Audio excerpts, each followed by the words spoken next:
الحمد للہ رب العالمین والصلاة والسلام علی سید الانبیاء والمرسلین اما بعد فاعوذ باللہ من الشیطان الرجیم بسم اللہ الرحمن الرحیم یا بنی اقم الصلاة وامر بالمعروف وانہا عن المنکر واصبر علی ما اصابک ان ذلک من عزم الامور صدق اللہ العظیم۔ یہ حضرت لقمان جو ہیں اپنے بیٹے کو جو وصیت کر رہے ہیں، یہ اس کا تیسری وصیت ہے۔ آپ نے فرمایا کہ اے بیٹے نماز قائم کرو، نماز قائم کرو، اور اس کے بعد فرمایا وَأْمُرْ بِالْمَعْرُوفِ، اور نیکی کا حکم کرو، وَانْهَا عَنِ الْمُنْكَرِ، اور بری بات سے منع کرو۔ یہ ارشاد فرمانے کے بعد فرمایا وَاصْبِرْ عَلَى مَا أَصَابَكَ، اور اس پر صبر کرو جو تمہیں مصیبت پڑے۔ إِنَّ ذَلِكَ مِنْ عَزْمِ الْأُمُورِ، اور بے شک جتنی پیچھے باتیں آئی ہیں، نماز کا قائم کرنا اور نیکی کا حکم کرنا، برائیوں سے روکنا اور صبر کرنا، یہ کوئی معمولی بات نہیں ہے۔ فرماتے ان ذالک من عزم الامور، یہ بڑے ہمت کے کام ہیں، یہ بڑے ہمت کے کام ہے، یعنی بڑی عظمت والی بات ہے، یہ کوئی اتنا آسان نہیں ہے۔ اب یہاں نماز کو قائم کریں۔ اب دیکھیے نماز آپ اٹھ کے آئے ہیں، کوئی اتنی آسانی سے تو نہیں اٹھتا نا، راتیں چھوٹی ہیں، اٹھنا مشکل ہے نا، تو یہ عزم الامور میں سے ہوا یا نہ ہوا؟ ہاں جی۔ پھر اگر گرمی کے اندر بندے کو چل کے آنا پڑے اسی کو چھوڑ کر راستے میں، یہ بھی کوئی چھوٹی بات ہے۔ اور سردیوں میں ٹھنڈے پانی سے وضو کرنا، اپنے گرم بستر کو چھوڑنا، ہاں جی، تو یہ کام جو ہے آپ فرماتے اتنا آسان نہیں ہے۔ وَعْمِلْ بِالْمَعْرُوفِ، نیکی کا حکم کرنا، حکم کی بات آئی ہے، عرض نہیں کرنا۔ سمجھ آ رہی ہے؟ ہاں جی، تبلیغ کا انداز کیا ہونا چاہیے؟ وَأْمِرْ بِالْمَعْرُوفِ، نیکی میں جو ہے نا ترلا نہیں کرنا چاہیے، اسے حکم کرنا چاہیے نا، یہ نہیں ہے، یہ ترلے والی بات نہیں ہے۔ وَأْمُرْ کا لفظ آیا ہے، میری بات غور سے سنیں، کیا لفظ ہے؟ وَأْمُرْ، امر کا، حکم کرو نا، یعنی اچھے کام کا حکم ہوتا ہے، یہ ترلے والی بات نہیں ہے، ہاں جی، کہ آپ کسی کے ترلا کریں، یہ نہیں ہے۔ جب وہ اچھی بات کا اس کا بات حکم کرو، نماز پڑھا کرو، نماز کیوں نہیں پڑھتے؟ نماز پڑھا کرو، ہاں جی، یہ کیا ہے؟ یہ امر کا صیغہ آیا ہے کہ حکم کرنا ہے، ترلا نہیں مارنا، ہاں جی۔ مسلم معاشرے کے اندر نیکی کو پھیلانے کے لیے ترلے والی بات نہیں ہے، بلکہ حکم کرو۔ کیوں نہیں تو کرتا؟ یہ فرض ہے، ہاں جی، فرض کو کیوں چھوڑتا ہے؟ وَأْمُرْ بِالْمَعْرُوفِ، ہاں جی، فرمایا کہ نیکی کا حکم کریں، وَانْهَا عَنِ الْمُنْكَرِ، اور برائی کو روک دیں، برائی سے منع کر دیں۔ وہ حدیث کا مفہوم ہے، حضور صلی اللہ علیہ وسلم نے ارشاد فرمایا کہ اپنے ہاتھ سے برائی کو روک دو، برائی کو اپنے ہاتھ سے، قوت سے روکو۔ اگر ایسا نہیں ہے، اگر ایسا نہیں ہے تو فرمایا لسان، زبان سے، جیسے کہ ہم علماء کرتے ہیں، ہمارے لوگ جو ہیں نا، ہاں جی، تو کیا ہے کہ پھر کیا ہے کہ اگر ہاتھ سے نہیں روک سکتے، ہاتھ سے روکنا کن کا کام ہے؟ حکمرانوں کا، حکمران جو ہیں اس کو سختی سے روکیں، برائی کو روک دیں، برائی کے اڈوں کو ختم کریں، اس کے جو لیے ماحول پیدا ہوتا ہے اس کو ختم کریں۔ اور فرمایا اگر یہ نہیں ہے تو زبان سے اس کو روکو، اس کی مذمت کرو۔ حضور نے ارشاد فرمایا اگر ایسا بھی نہ ہو پھر دل سے تو اس کو روک لو۔ دل سے کیا مانا؟ تو اس کو دل سے برا تو سمجھ لو کہ یہ کام برا ہو رہا ہے، اسے نفرت تو کرو، کم از کم یہ تو ہونا چاہیے نا کہ نفرت والا معاملہ تو ہونا چاہیے۔ اگر یہ بھی، اور حضور نے فرمایا یہ جو آخری پوائنٹ ہے، آخری جو درجہ ہے کہ صرف دل سے برا سمجھ لینا، حضور نے فرمایا یہ اضعف الایمان، انتہائی ایمان کی کمزور حالت ہے۔ یہ کیا ہے؟ کمزور۔ اعلیٰ حالت کیا ہے؟ کہ دستے بازو سے اس کو روکو۔ اور دوسرا جو درجہ کیا ہے کہ زبان سے اسے روکو۔ یہ کام آسان ہے؟ بتائیں مجھے، اس دور میں کوئی آسان کام ہے؟ ہاں جی، کہ کوئی کسی کو زور سے کہے کہ چل بھائی نماز پڑھ، یا کوئی برائی ہو رہی ہے تو اس کو آپ روک لیں دست بازو سے؟ مشکل ہو گیا نا۔ پھر اگر زبان سے کہنا آسان ہے، کوئی برائی کر رہا ہے، خصوصی طور پر اگر آپ کے حکمران کوئی برائی کر رہے ہیں، آپ اس کو زبان سے روک سکتے ہیں؟ کیونکہ ایسا ممکن ہے؟ نہیں نا ممکن۔ تو یہ کوئی فرمایا ان من ذالک من عزم الامور، یہ تو معمولی بات نہیں ہے، یہ عظیمت والی بات ہے۔ یہ کیا ہے؟ عظیمت والی بات ہے۔ یہ کوئی اتنا آسان کام نہیں ہے کہ آپ اس کو روکیں۔ وَاصْبِرْ عَلَىٰ مَا أَصَابَكَ، اور جو تمہیں مصیبت پہنچی اس پر واویلا نہیں کرنا ہے، اللہ پہ شکوہ نہیں کرنا ہے، بلکہ صبر کرنا ہے۔ بلکہ کیا کرنا ہے؟ صبر کرنا ہے، اس پر شکوہ نہیں کرنا ہے۔ اب اس کے بعد یہ عزم الامور سے یہ عظیمت کے معنی میں ہے۔ عظیمت کے معنی ہے کہ جیسے میں نے، یہ رخصت کے مقابلے میں ہے، ایک طرف رخصت ہے ایک طرف عظیمت ہے، اس کے مقابلے میں آتا ہے۔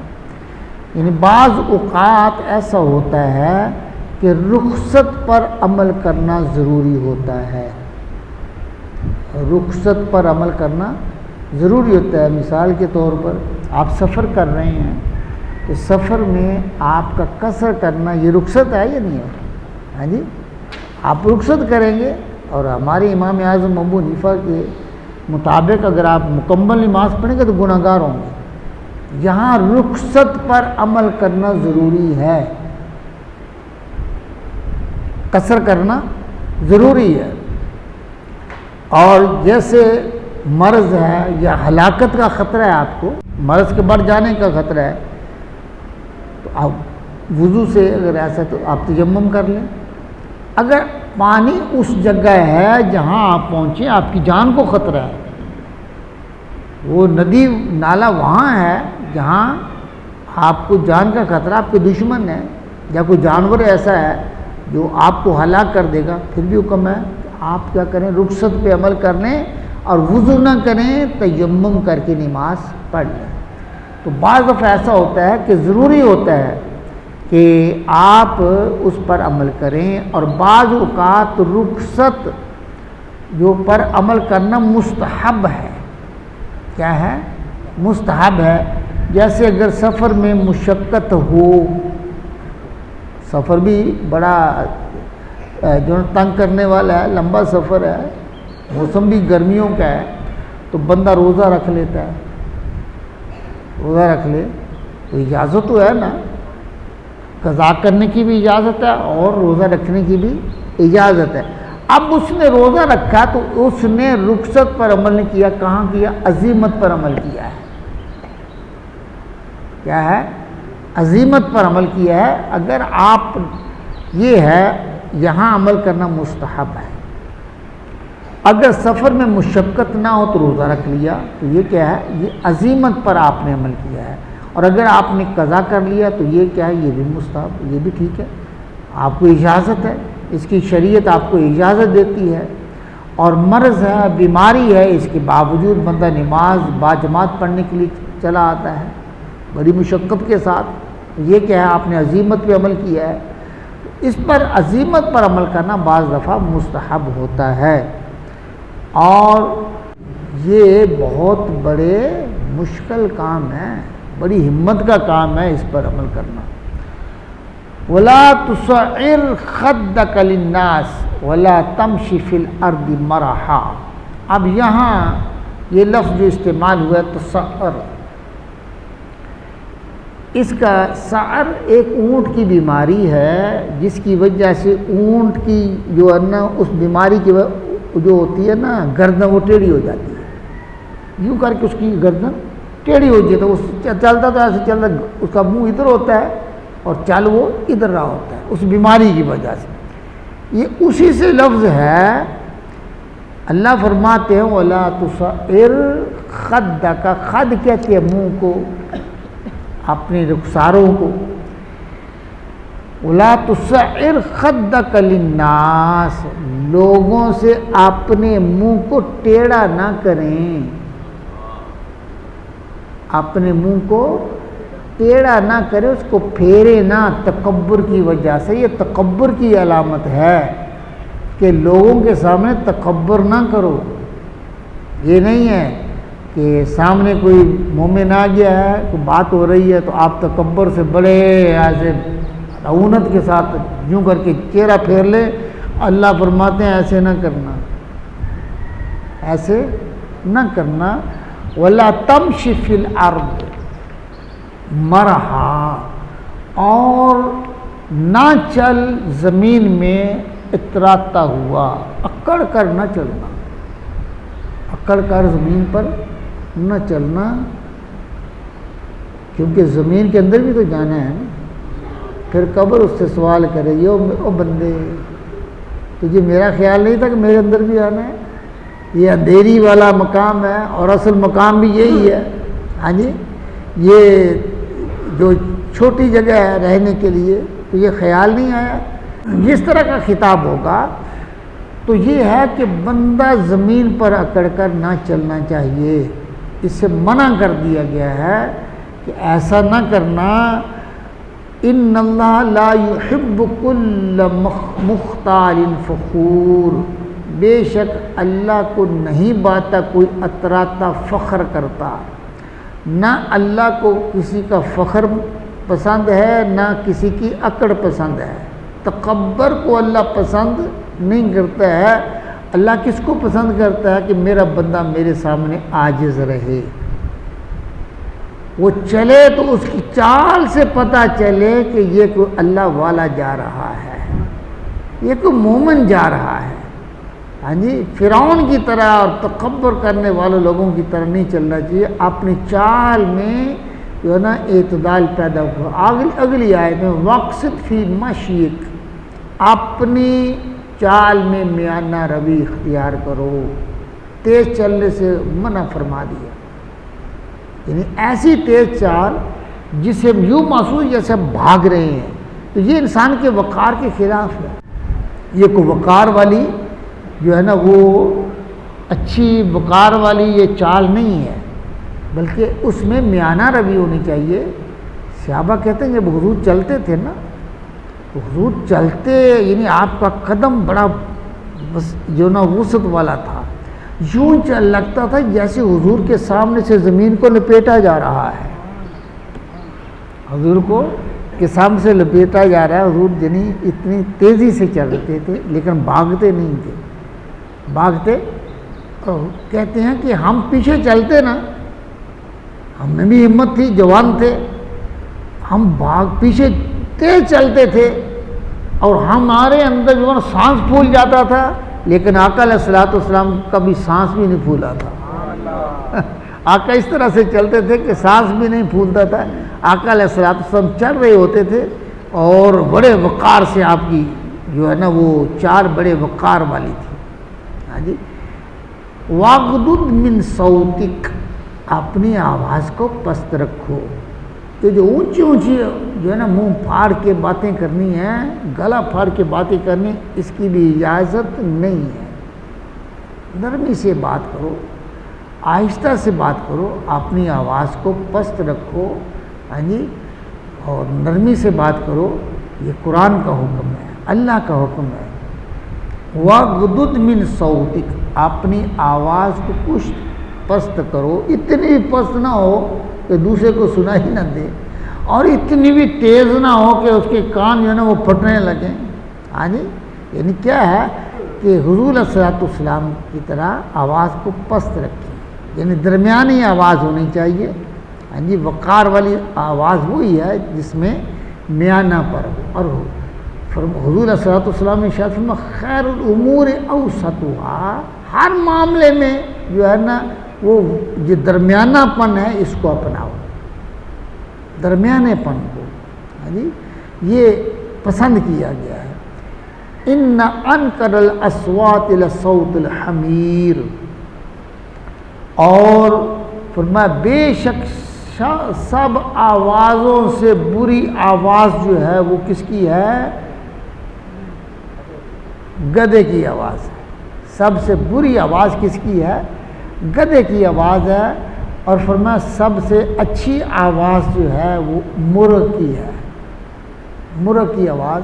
حضور نے ارشاد فرمایا مرغا تب اذان دیتا ہے، تب بولتا ہے جب وہ فرشتے کو دیکھتا ہے۔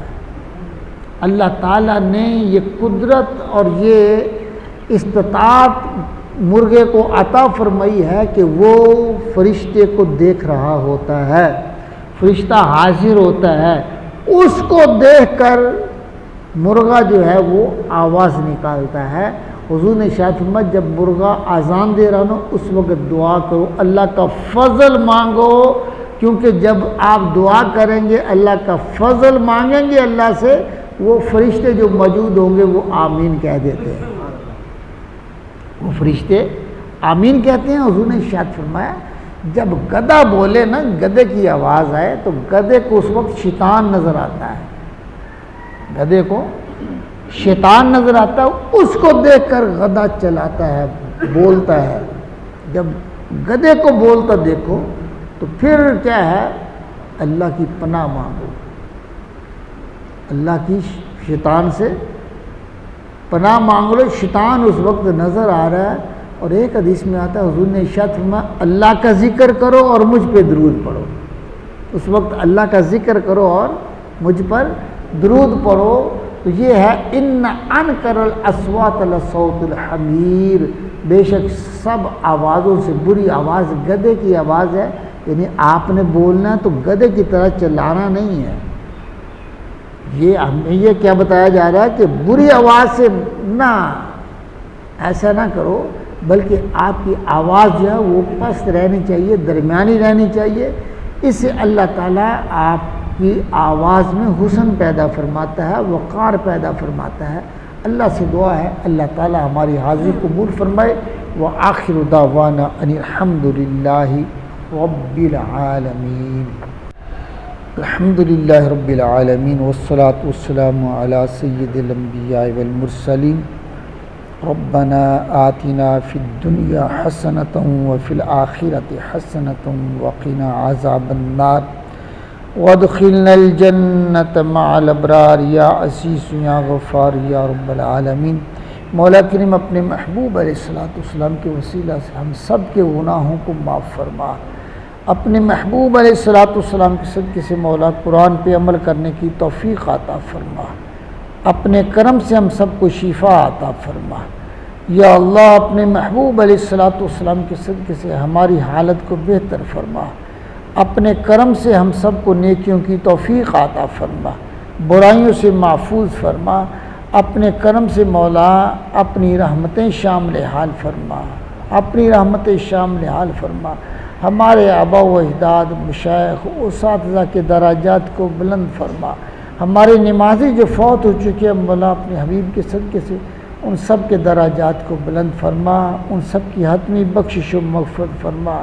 قبلہ کاری صاحب کو صحت کاملہ عطا فرما، بھائی محمد اشرف کو صحت کاملہ عطا فرما، دیگر جتنے بھی بیمار ہیں مولا سب کو شفائیں عطا فرما۔ صلی اللہ تعالی علی حبیبہ سیدنا ومولانا محمد وعلى آلہ وصحبہ اجمعین.